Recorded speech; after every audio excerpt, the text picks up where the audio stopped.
We move on. We go into now the world of leadership principles, and not just any leadership principles, but leadership principles in Microsoft. And really, I'm thinking of people who have the credibility to really share with us leadership principles in a company they work for. Probably somebody that's actually been at the company a long time, has seen the changes and seen how those ideas and principles grow. And no other better person, I think, from the next gentleman, who's been with Microsoft since 1993, the CTO of Microsoft Development Center in Serbia, Dejan Cvetkovic. Dejan, are you there? we can see you, but we can't hear you. There we are. Thank you, Peter. That was a great introduction. Sorry, highlighting how long you've been with the company. But hey, you're looking as young as ever. Thank you.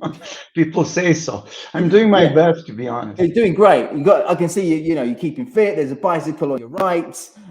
You're a man who lives life on the edge, I'm sure. And you're about to tell us the leadership principles in Microsoft and perspective from that company. Right, I'll leave it up to you. Towards the end, if there are any questions, I'll come back in and ask those to you. But for now, it's over to you. Sure. Thanks so much. And by the way, the speech before me was an excellent session. I really enjoyed it. That's the one that I actually allocated time. I couldn't attend the other ones. Ladies and gentlemen, my great pleasure to be here with you. My name is Dejan Cvetkovic. I'm the CTO of Microsoft Development Center in Serbia. And I've been with the company for 28 years. I joined the company back in April 1993 in Vancouver, Canada, as a software design engineer in Microsoft Exchange development team. So, when I talk to people, they basically say, look, like having one company in your CV for 28 years, it's not the best thing. But I always like to say, when I take a look at my business card, in my professional life, actually, the only things that are the same are the name of the company, my email address, and my first name and last name. Everything else is different. So, and I see that difference year over year. I really feel that, given the fact that I had a chance to be in the company for that long, that I had a chance to work in Canada, United States, Australia, New Zealand, Western Europe, Central and East Europe. The only kind of area where I didn't have a chance to work in Microsoft is Latin America, and I kept it for basically private life. I've never been there yet. I really feel that I could enjoy the diversity, the difference in culture, people, mindset, and so on. So speaking about that difference, change, and diversity is some of the key topics that I would be addressing while I speak about leadership in Microsoft. The title, Leadership Principles in Microsoft. These are really leadership principles that I had the chance to learn from many leaders in the company. They're not written in some kind of book, the white paper of Microsoft, but I live those principles. I have been fortunate enough to live those principles, practice those, learn from the people, and actually enjoy them. So let me go over them. The very first thing that I'd like to say is what we really respect and nurture in the company is personal excellence. Personal excellence that scales up to the team excellence that is derived from that personal excellence. And I'm always constantly inspired by the people around me, not only in Microsoft, but in Microsoft ecosystem that also consists of our customers and partners. And I really enjoy that. When we speak about leadership, one thing that I want to emphasize is that leaders do not really need to be managers. Managers are definitely required, and they have been forever in the world of business, engineering, sales, you name it. But at the end of the day, to be the leader, to inspire people, to aspire for some goal of the future, you don't really need to be the manager, because we feel that leadership is the skill that can be developed, and we passionately, as the company, invest into the development of leadership skills for our future leaders. So what I want to do today is make this leadership story structured and make sure that everybody understands that it's actually not rocket science. When you structure it, you can actually approach it and do your personal development when it comes to the leadership. But one thing that I want to underline is I need you people, HR people, this community is key to create the leadership development culture in a successful company. And I've been fortunate enough to experience that in the company where I work with. I'm fortunate to be here with you today. And I want to underline to you HR people how important you are to establish a leadership culture in a successful company. When we speak about leadership, so what's the problem statement that many of young and future leaders see? You are the individual, you have the idea, and most likely it's a new idea, or most likely it's an idea that drives the change, the idea that drives the innovation. It is you who can see the future, who can see the better world. It is you who can define the goal. It is you who see that destination. It is you who see the path from where you are today to that destination. But the fact is that you cannot do it by yourself. You need people, the great people, to jump on the bus with you as a leader and help you.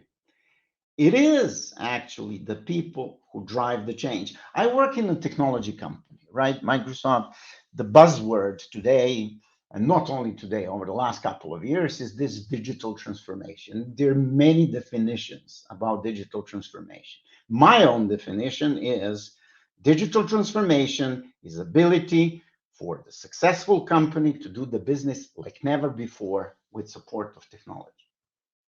So me, from technology world, saying that technology, no matter how much I like it, is just the tool. The tool. Technology is not a driver for digital transformation.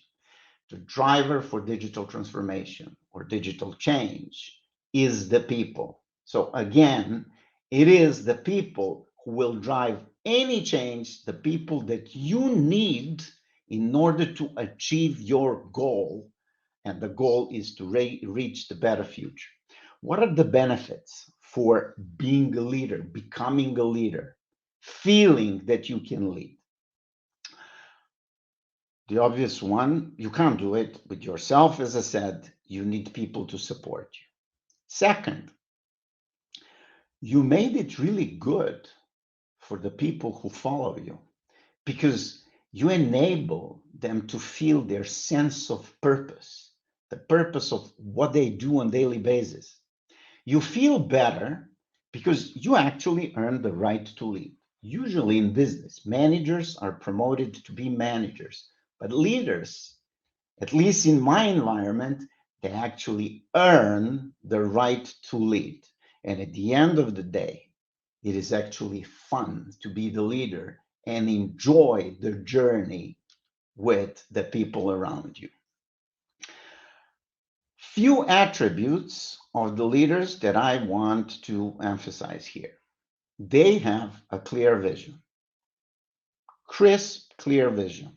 Goal is there, I want to go there. They're very passionate, in a certain way, obsessed about their wish to reach the future and the better world. They never give up. They support everybody and everything that will support them.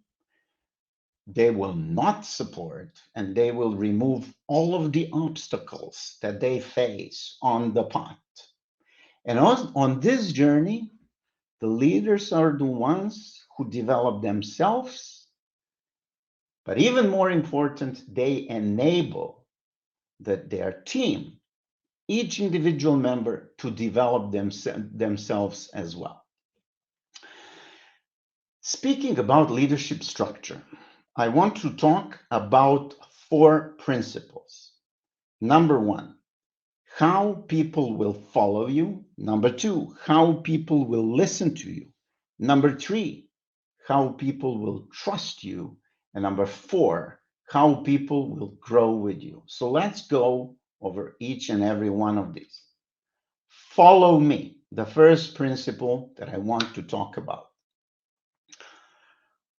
How do you, as a leader, motivate people to follow you? There's 3 known ways to do that today. The first one is based on fear. That's very common and used to be even more common before. What does the fear mean?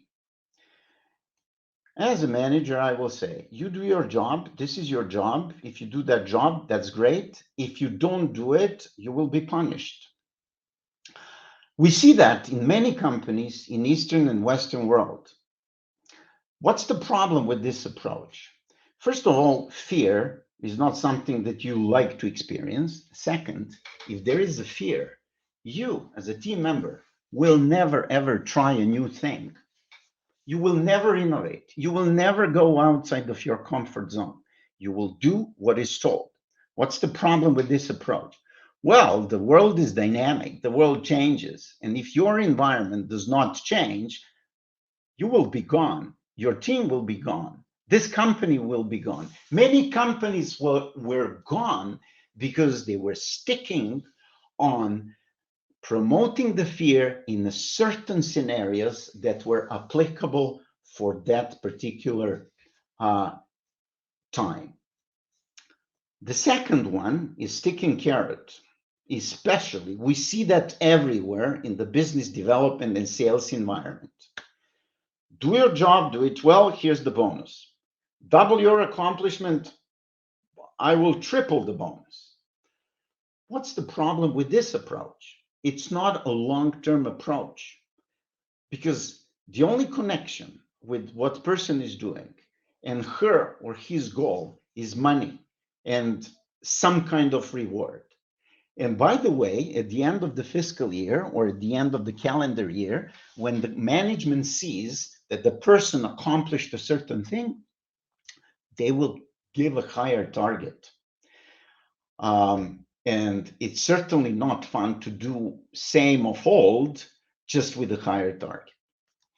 The third way, the intrinsic way, is based on the values. And my colleague, the previous speaker, spoke about this. Values is something that motivates people. If the values of the people are aligned with the values of the team and the organization, people will be even more motivated to follow the leader. There's different values, right? Some of them being family, peace, power, recognition, respect, growth, excellence, you name it. I'm not going to speak about those. Why are the values important? Because if the leader leads with the values, that's the key to motivating people.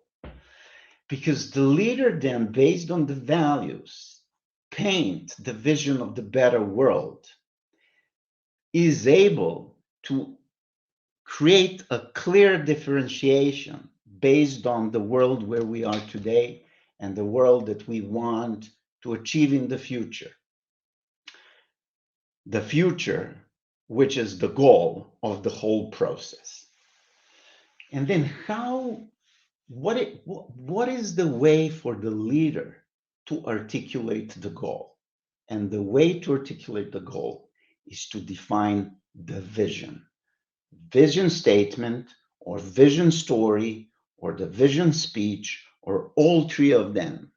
Vision is the fact that captures hearts and minds of the people that you as a leader need to follow you in order to achieve the goal. Vision really matters for your people to follow you because they have to see their importance in it. They have to understand how they contribute to the materialization of that vision. No matter how big the goal is, no matter how small they are, they need to understand that they are that small vehicle that is essential in the whole process of achieving the goal. So they need to see their value.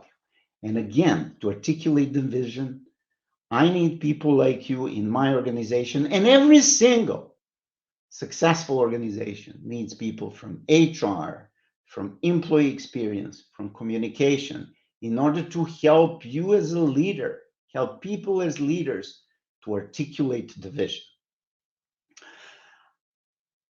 Personally, I like to write leadership speech or leadership pamphlet. And the way I structure it is, first, I define what really matters to me. Then, second, I speak about my moment of truth in my personal life, in my career. Something that happened that made me different, that made me realize that I'm a different person with the aspiration to reach the goal. Then I define the better world that we can jointly get together. Then I speak about what is on that path, on that journey for each and every one from my team. And then I define my commitment and my promise to that team. This is how I structure the visionary leadership speech. Once we secure the environment where people will follow you, we need to secure the environment where people will actually listen to us as leaders on daily basis. So as leaders, you can always, and you will speak about who, what, when, where, how, but you never, ever, ever can afford to forget to explain why. Why is the key.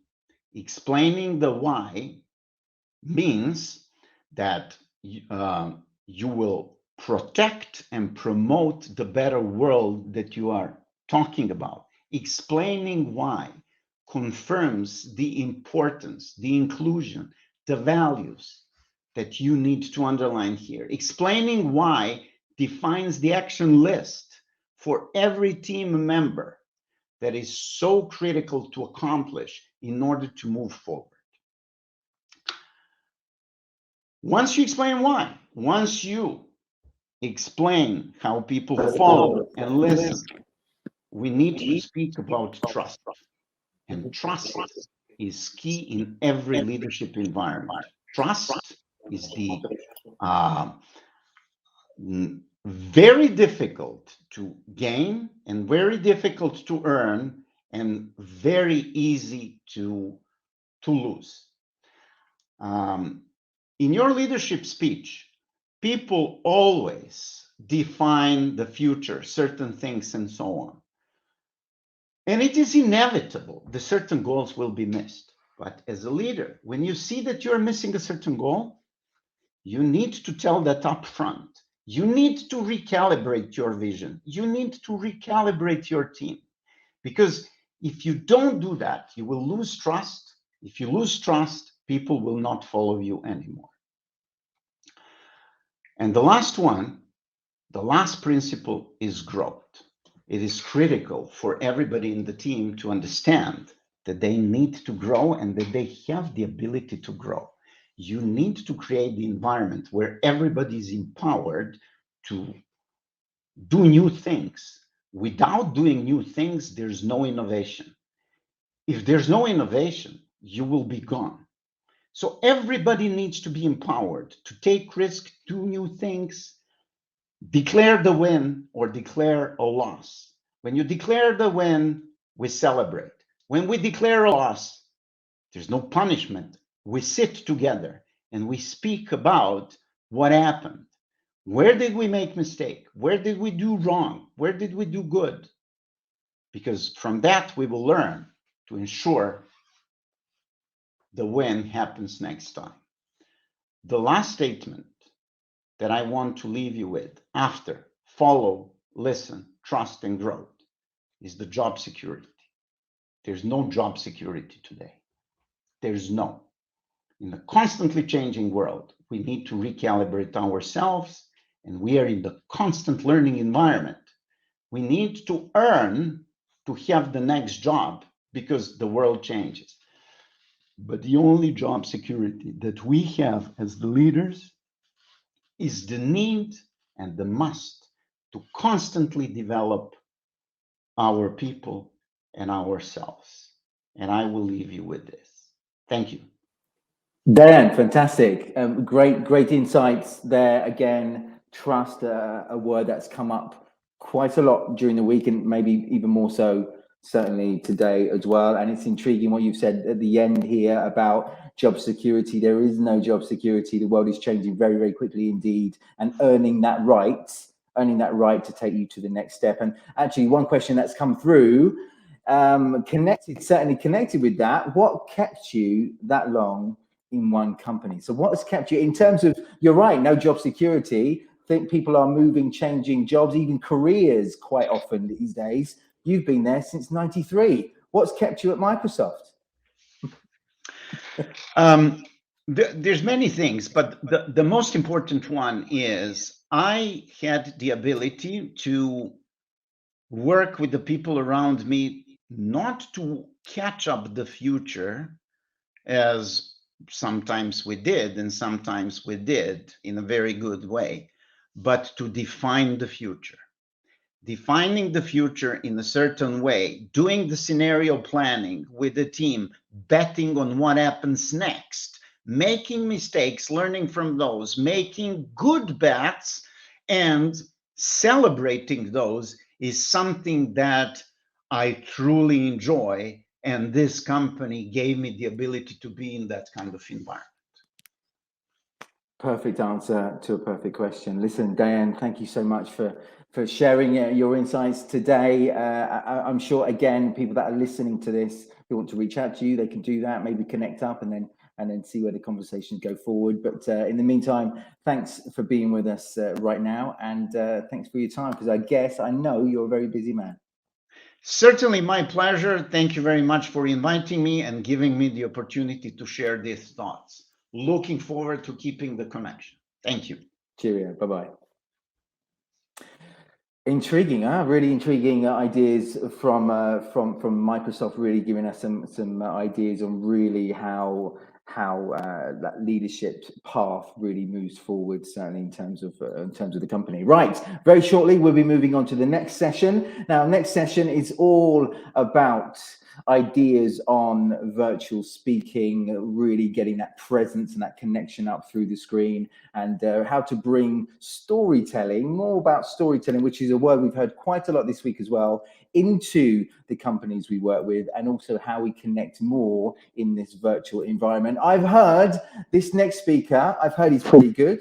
I've heard he's quite a charming young man as well. And if I was in your shoes, I'd stick around, because in a couple of minutes' time, he's going to share some of the best things I think he's got in terms of his training, and share that with you, that you can walk away with and use as well. So join us in a couple of minutes' time for our next session.